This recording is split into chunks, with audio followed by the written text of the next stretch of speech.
With the environment design for World of Warcraft, we really wanted the environments to have a really handcrafted feel. We wanted the terrain to really have that feel that it was created, by hand. We really wanted to make sure that all the little details were embellished to the point, the viewer could tell that it just wasn't computer generated.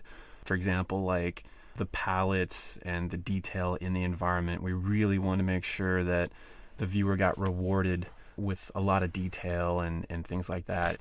So we treated them just as key as the characters, as the monsters, and everything else. Absolutely. There's not any one element of our game that stands out too far above the rest. Is that we treated the environments, the tile sets, everything just as important as a character, as a weapon.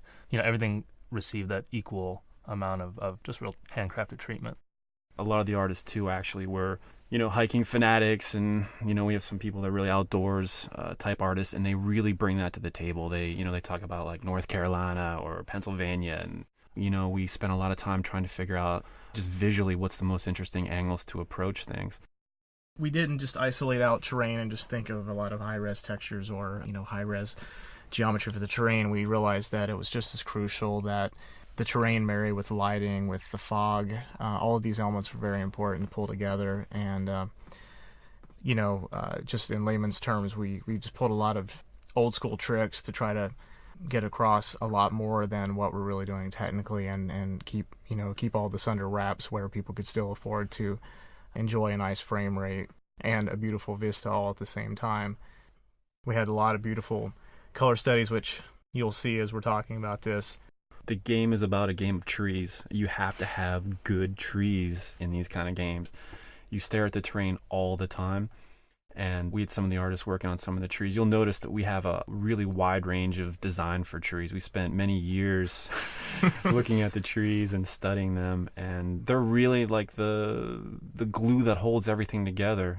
We were working on one of our earlier zones, and we concepted tree after tree after tree and built tree after tree after tree. And I remember laughing when I realized that we probably had about 50 iterations of this one tree that we just kept refining and trying to get it, as reasonable as possible as far as, poly counts and texture counts. And we went probably through weeks of collective testing on some of those trees over and over again. And then once we had those, it was sort of a framework for the ones to follow. I was just going to say that, when we got the color studies going, I felt like that was a really key point in development for the environments.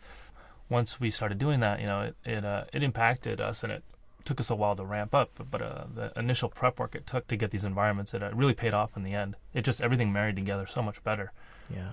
Our team of environmental artists spent a lot of time developing their techniques on the terrain itself, learning what types of patterns look best when you're running through the game. We were really particular about hills and rises and visibility. Initially, we made almost too many hills where, for gameplay reasons, it was harder to see the spawns and things like that. So in addition to just making a beautiful looking scene, we had to work closely with game design. We a lot of times had to compromise on a lot of things to make sure that gameplay was still there.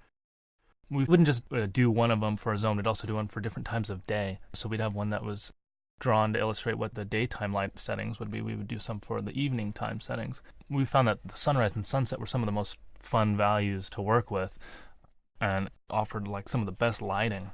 We actually enjoyed them so much. A lot of times we would purposely kind of let the keyframing be very loose. Mornings and evenings actually bleed in very heavily to noon and to midnight, so that you got to enjoy some of that dusty sort of feel a lot more of the day, because it was just more dramatic and just pretty. Basically, really the sunset lasts for like 8 hours in our game or something like that. Just because it looks so cool, it just runs all day.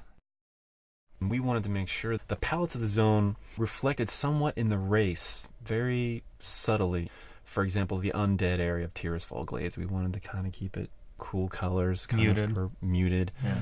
For the night elf areas in Teldrassil, we wanted to infuse some of that color back in there, and we were careful to keep the palette, maybe 2 colors, trying to keep it simple as possible.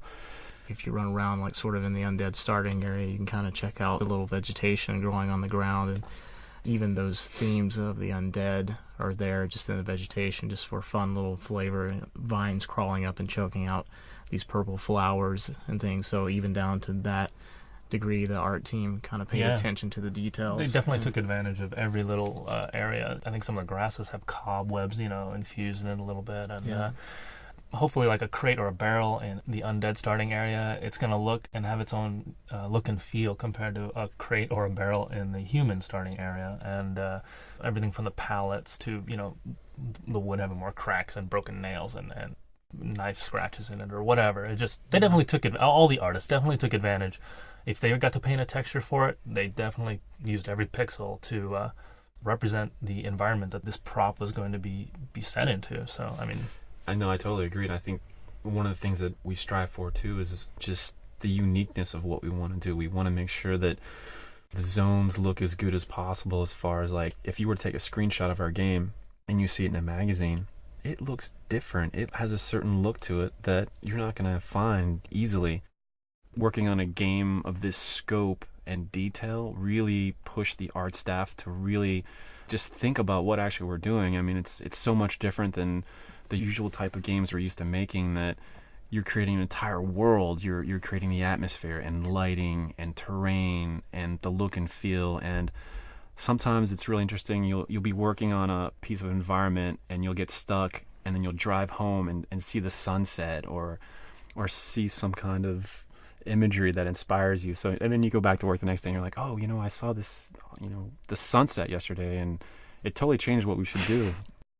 Yeah, we had lots of just elements to work with in the editor for creating the world. We had the directional lighting, the ambient lighting, the sun color, the moon color, fog color, and all the gradations of colors in the sky. And I know Brandon did most of that stuff for so many of the zones, the watercolor, cloud color. And so we just take our time and put these together and, in the right order, playing off each other, the right colors, the right settings to create just that unified look and feel. Overall, we really wanted to have the environments have that old Maxfield Parish or that NC Wyeth, that warm feel, that handcrafted feel. I know we say that a lot, but we really wanted to have that look. And even in the trees, if you look at the trees, it's very hand painted, all the textures, and we were careful how things blend together, how trees would blend into the environment. We were constantly racking our brains about the tile set, what was too busy.